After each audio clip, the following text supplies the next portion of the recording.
د نظم عنوان دی پښتون شاعر. وای پرون لیلا داسې په چلول کې ګیله کوله،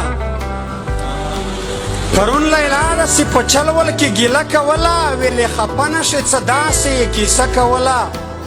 چې ته شاعر یې او د مینې کیسې نه پېژنې، د محبت شنې سرې رنګینې کیسې نه پېژنې. چیرې یوه ورځ خو د زما شنکي خالونه یاد کا، یا مې چشمان یا مې د سرو شونډو سرونه یاد کا،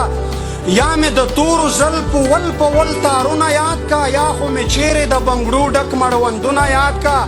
چیرې یوه دوې کیسې زما په تور وربل ولیکه، یو دوه زما په دې نارې غاړه غزل ولیکه چې زه ډډه شم چې په ما پورې سندرې لیکي، زما د سپینې خولې وړې وړې خبرې لیکي چې کله وستایې زما د مخ سرخي لالیا، بیا دې منمه هر یو شعر او شاعري لالیا. ما هم په غوڅو وچو شونډو ورته مړه وخندل، زړه خو مې نه کېدو په زور مې په ډک زړه وخندل. ما ورته وویل لیونې د ستا ګیله په ځای ده، زه یې منمه د ستا هره یوه کیسه په ځای ده، دا هم منم چې د ستا حسن د ستایلو وړ دی، دا هم منم چې د ستا حسن د ستایلو وړ دی، هر یو انداز دې په غزل د یادولو وړ دی. خو زه څه وکړم پښتون یم خیاره درومي،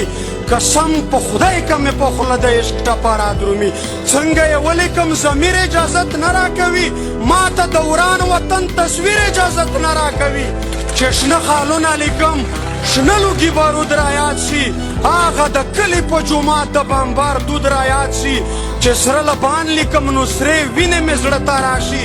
د زلمي ورور تودې تودې وینې مې زړه ته راشي، هغه د پلار په مخ پرتې وینې مې زړه ته راشي، هغه د مور په سر چې تلې وینې مې زړه ته راشي. نه نه نو زه به څنګه ستا په مخ سرخي یادوم، په مخ پرتې خاورې د خوار یتیم بچي یادوم.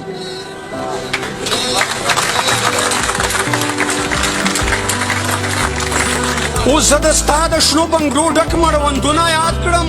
که د ځوانانو په لاسو کې زنځیرونه یاد کړم، اوس ته خدای چې زه د ستا نخرې نازونه یاد کړم، که د کونډو بورو میندو فریادونه یاد کړم، اوس زه د ستا د تورو زلفو تور تارونه یاد کړم، که د افغان ملت نه ډک تور زندانونه یاد. ړنګه ځواني چې یادوم بیا دا خیالونه راشي،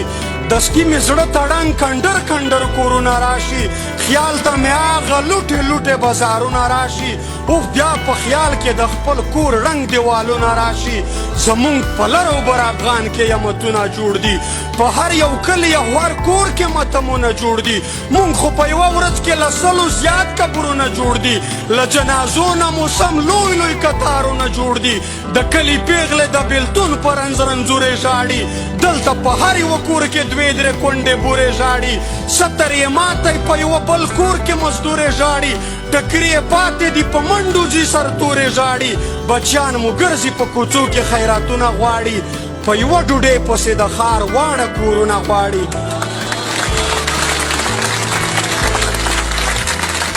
اوس دا هر څه په اوبو یوسم ستا اوربل یاد کړم،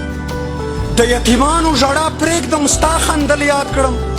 اوس ته خدای چې زه د ستا نتکې چرګول یاد کړم، کابل ورونه پېښور او په کابل یاد کړم، څنګه د ځوانانو په لاشونو باندې خپې واړوم، څنګه په دې سویو اندامونو باندې خپې واړوم، ما ته د خپلو شهیدانو وینې زور راکوي، د خړ کمر شهیدان پل په پل پیغور راکوي، چې د شهید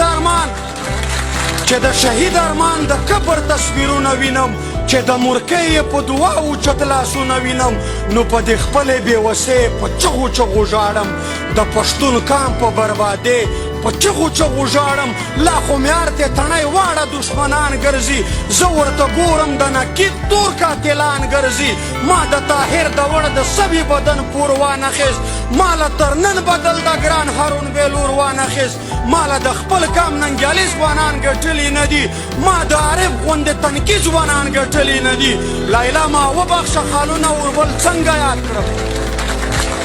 لیلا ما وبخښه خالونه اوربل څنګه یاد کړم، ستا نری غاړه سرې ورشنډې چرګل څنګه یاد کړم، تر څو چې وانخلم د دغو شهیدانو بدل د کونډو برو ځورېدلو یتیمانو بدل تر څو چې ونه کړم تپوس د نړېدلي وطن د باروتو په ور وړي ته وسوځېدلي وطن زه مې چې بېرته خپل غیرت و ایمان ونه ګټم تر څو چې هغه حلال شوي مشران ونه ګټم زمانه مه کوه لیلا د شنو خالونو تمه